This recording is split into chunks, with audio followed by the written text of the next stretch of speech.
리플과 소송 중인 SEC.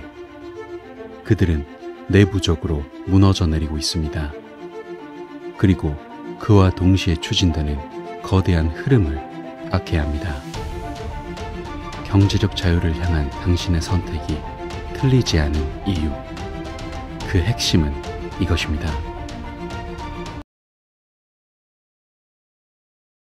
안녕하세요, 크립토피아입니다. 금일 브리핑 시작해 볼게요. 먼저 전해드릴 건 이겁니다. 최근 시장의 분위기가 굉장히 좋죠. 계속해서 알트코인들이 순환 상승을 하고 비트 역시도 들썩거리는 움직임을 보여주고 있는데, 이번에는 포브스의 수석 기고자의 분석을 기반으로 현재 XRP와 같은 디지털 자산에 대한 강세 랠리가 이제 시작이라는 분석을 하고 있거든요. 물론 XRP만이 상승한다 이런 분석은 아니지만 강세 랠리가 이제 시작이라는 근거를 살펴보면 먼저 암호화폐 업계 전반에 걸친 회복력을 생각해 볼 수 있어요. 지난 1년간 비트코인의 모습만 봐도 약 100% 이상 급등했거든요. 현재 비트코인은 5만 달러를 넘어섰고 시가총액도 1조 달러 이상으로 상승하면서 전체 암호화폐 시장은 현재 2조 달러 시총을 되찾는데 굉장히 가까워지고 있죠. 이러한 시장 모멘텀을 고려할 때 현재 많은 전문가들이 비트코인 가격 전망을 상향 조정하고 있어서 굉장히 긍정적으로 바라보고 있는데, 이대로의 추세를 기반으로 하면 현재 비트코인의 목표 금액은 5만 7천 달러로 보이고 있어요. 그래서 이렇게 긍정적인 전망을 하는 근거로서 첫 번째는 역시나 4월에 찾아올 것으로 생각되는 비트코인 반감기이죠. 비트코인 반감기가 되면 채굴 보상이 절반으로 줄어들면서 역사적으로 봤을 때 단 한 번도 상승하지 않은 적이 없기 때문에 시장의 최대 이벤트로서 굉장히 기대되고 있고, 다음으로는 비트코인 현물 ETF를 생각해 볼 수 있어요. 비트코인 현물 ETF는 현재 ETF 역사상 전례 없는 관심을 받고 그만큼의 투자금들이 꾸준히 들어오면서 시장의 상승세를 계속해서 견인하고 있죠. 그리고 이러한 ETF는 이제 시작 단계이고 앞선 반감기 같은 이벤트가 터질 때 더욱 많은 투자 물량이 들어올 것이기 때문에 이 또한 굉장히 긍정적으로 바라볼 수 있어요. 그리고 마지막으로는 미 연준의 금리 인하 기대감도 시장의 상승세를 촉발할 수 있을 것으로 보이는데, 비트맥스 거래소의 아서헤이즈가 말하기를 미 연준의 정책 반전이 비트코인 가격 급등을 촉발해 잠재적으로 100만 달러에 이를 것이라는 멘트까지 전했거든요. 따라서 이 같은 여러 가지 이유들 때문에 지금의 시장은 대장의 비트가 굉장히 탄력을 받고 있고, 비트가 탄력을 받는다면 알트코인들 역시도 크게 탄력을 받기 때문에 긍정적으로 체크할 수 있는데, 이 가운데 리플 XRP의 차트 분석을 조금 더 파고들어 보자면 관련 분석가 이그레그 크립토가 현재 암호화폐 시장 강세 패턴이 출현하면서 XRP가 사상 최고치에 도달할 수 있다는 분석을 하거든요. 이에 대해서 분석해 보면 일단 이그레그 크립토는 시장 상황이 개선되면 호물선형 XRP 가격 회복을 선호하는 사람들 중 하나라고 보시면 되는데, FSRF 지표를 주요 저항 및 지지 영역을 식별하는 도구로 사용하여 분석했을 때 2023년 7월 약식 판결 이후 FSRF 저항 때문에 XRP의 지속적인 급등이 제한됐다고 보고 있어요. 하지만 최근 몇 주간 XRP의 FSRF가 0.5를 넘는 1일 마감을 여러 번 달성했는데, 이렇게 되면 다른 여러 저항 영역을 열어줄 수 있기 때문에 분석가나 투자자들에게도 더 큰 포모를 기대시킬 수 있어요. 그래서 이런 포모가 기반이 되면 1.96달러에서 거의 1350% 상승하여 XRP가 27달러에 도달할 것이라고 분석하고 있거든요. XRP는 2018년 1월 사상 최고치인 3.84달러를 기록했는데 이것조차도 가볍게 뛰어넘을 수 있다는 분석을 하고 있는 거죠. 물론 개인적으로 볼 때 이 정도까지 상승하면 물론 좋겠지만 다소 과장된 감이 있어 어렵다고 보고 있긴 해요. 하지만 최근 들어 XRP의 상승을 예측하는 전문가들이 계속해서 나오고 있기 때문에 그만큼의 상승은 아니더라도 일정 부분 상승할 수 있다는 예측에 힘을 실어주는 소식으로서 긍정적으로 체크할 수 있겠고요. 다음으로 리플과 소송 중인 SEC에 대해서 말씀드려보려고 해요. 최근에 SEC 측에서 리플과 코인베이스 소송을 이끌었던 최고 변호사가 사임했다는 소식이 전해졌거든요. 이에 대해서 체크해보려고 하는데, SEC 암호화폐 부문 최고 변호사 중 한 명인 라단 스튜어트가 SEC를 사임했어요. 물론 사임에 대한 구체적인 이유가 나오지는 않았지만 일각에서는 신흥 암호화폐 산업과의 적대적 관계에서 벗어나기를 원했던 것으로 추측되고 있는데, 이 변호사는 2022년부터 2023년까지 코인베이스 소송을 포함한 여러 사건에 관여돼 있고 리플을 상대로 거의 3년간 법적 싸움을 촉발한 SEC팀의 일원이기도 했죠. 개인적으로 이 움직임이 중요하다고 생각하는 이유는 먼저 첫 번째로 리플 소송과의 법적 싸움에서 핵심으로 뽑히던 인원이 소송의 결과가 임박한 지금 갑자기 그만둔다는 것은 SEC가 패소할 것을 염두에 개인의 커리어를 신경 써 사임했을 수 있는 가능성이 있고, 두 번째는 일전에 SEC의 고위 임원단이 SEC와 게리 겐슬러의 정책에 불만을 품고 있고 대규모 사임을 준비하고 있다라는 관련 정보가 있었는데 그에 대한 시작으로서 하나 둘 SEC를 이탈하고 있다는 가능성 역시도 생각해 볼 수 있어요. 더불어 SEC 위원 중 한 명인 헤스터 피어스는 이미 암호화폐 친화적인 움직임으로 눈을 돌렸기 때문에 이런 모습을 볼 때 반암호화폐 정책을 유지 중인 SEC의 내부에서도 많은 불만이 터져나와 고위 임원단 사임 등의 이슈가 나오면서 SEC는 내부적으로도 무너져가고 있다라는 생각이 들거든요. 그리고 이런 모습을 볼 때 일전에 미 의원 워런 데이비스가 발의한 SEC 안정화법이 다시 한번 생각나는데 포괄적인 SEC 위원장으로부터 미국 자본시장을 보호해야 한다고 말하며 SEC 위원장 게리 겐셀러를 해임시키고 SEC 자체도 싹 갈아엎는다는 법안을 발의했었죠. 물론 이 법안이 아직 완전히 발의된 건 아니지만 이렇게 SEC가 내부적인 이슈가 많아지면 법안 발의가 더욱 탄력받을 수 있고 뿐만 아니더라도 여러 번 강조드리고 있는 이번 연도에 있을 미 대선에서 암호화폐 친화적인 움직임이 많기 때문에 이와 같이 SEC도 싹 물갈이가 될 수 있어요. 그리고 이렇게 되면 리플 소송 역시도 만약 항소까지 이어진다고 하더라도 굉장히 싱겁게 리플의 승리로 끝날 수 있기 때문에 매우 긍정적으로 바라볼 수 있죠. 그럼 여기서 소송은 어떻게 흘러가고 있나 다시 체크해보면 최근 리플 커뮤니티 애슐리 프로스퍼의 분석을 기반으로 현재 양측 소송 진행 상황을 바탕으로서 최종 판결의 지연 가능성을 제기했거든요. 리플이 재무제표 제출에 반대하면서 증거조사 개시 시점이 연기된 후 법원 판결에 따라 관련 문서가 3월 13일에 공개될 예정인데 향후 일정과 진행 상황을 볼 때 에널리사 토레스 판사의 최종 판결이 올해 말까지는 이루어지기 어려울 것이라고 전망하고 있고 만약 법원이 정한 부재 서류의 최종 제출 기한 종료에 빠르면 7에서 8월 사이 판결이 내려질 수 있을 것으로 예상되지만 늦어질 경우 이듬해까지 지연될 수 있다는 분석을 하고 있죠. 하지만 앞서 말씀드린 것처럼 이번 연도 말에 있을 미 대선으로 인해 리플 소송이 크게 늦어질 걱정은 없다고 바라보고 있기에 이 점 참고해 주시고요. 마지막으로 이런 여러 가지 리스크 해소와 함께 리플, XRP, ETF 출시 가능성에 대해 말씀드려 왔었는데 이에 대해서 더욱더 힘을 실어주는 소식이 나와 체크해 볼게요. 최근에 발키리 인베스트먼트의 공동 창립자이자 CIO 스티븐 맥클러그가 관련 인터뷰에서 리플 XRP 현물 ETF 출시 가능성을 열어두고 있다고 밝혔거든요. 그러면서 암호화폐는 새로운 자산 유형이기 때문에 비트코인 현물 ETF를 출시하는데까지 많은 노력이 필요했다. 비트코인과 이더리움 사이에는 많은 차이점이 있기 때문에 이를 파악하고 이해하는데 1년이 필요하다. 따라서 지금 당장 이더리움 현물 ETF를 출시할 수는 없다. 다만 비트코인, 이더리움, XRP는 모두 증권이 아니라고 간주되었기 때문에 이더와 더불어 XRP 현물 ETF 출시 가능성도 열어두고 있다라는 기대감 있는 멘트를 전했기 때문에 일전 브리핑에서 말씀드린 것처럼 이더리움 ETF와 XRP ETF가 동시에 추진될 가능성이 있고 동시에 추진되지 않더라도 이더 다음은 XRP 차례가 기다리고 있다는 거 매우 긍정적으로 체크하시길 바라면서 금일 브리핑은 마무리하도록 할게요. 마지막으로 영상 하단의 고정 댓글 보시면 이런 시장의 다양한 관점들에 대해 교류할 수 있는 소통방 링크 있으니까 많은 참여 부탁드릴게요. 감사합니다.